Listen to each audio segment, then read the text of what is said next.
మాహిష్మతి మనకు చాలా పెద్ద రాజ్యంగా చూపిస్తారు కానీ నేను సెట్‌కెళ్ళి చూసినప్పుడైతే చాలా చిన్నగుంది. చిన్న సెట్ వేసేసి పెట్టారు. దాన్ని టచ్ చేయడానికైతే ఎవరు లేదు. సైడ్‌కి అవి పెట్టేశారు. కాబట్టి మనం దాన్ని టచ్ చేయడానికైతే లేదు. దీనికి ప్రోటోటైప్ చేసి మనకు చూపిచ్చారు టీవీలో.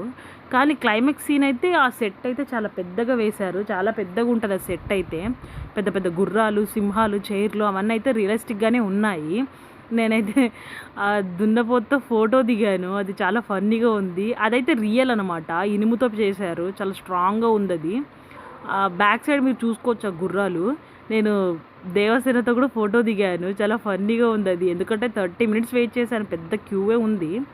ఇదంతా అసలు మిస్ అవ్వకండి. 'రామోజీ ఫిల్మ్ సిటీ' అని నేము. అది కాకుండా ఇదే బస్సులోనే మనకంతా చూపిస్తారు. ఈ బస్సులోనే. ఇది మినీ అమెరికా సెట్ అనమాట. ఈ చిన్న చిన్నగుంటాయి సెట్టులు. కాకపోతే అక్కడికెళ్తే మనం నిజంగా ఫారెన్‌లో ఉన్నామేమో అన్నట్టే ఉంటది 'రామోజీ ఫిల్మ్ సిటీ'. కాకపోతే ఒక్క రోజులో చూసేదైతే కాదండి 'రామోజీ ఫిల్మ్ సిటీ'. కొన్ని వేల ఎకరాలలో ఉంది. మినిమమ్ చూడ్డానికి 3 డేస్, 5 డేస్ అవుతది.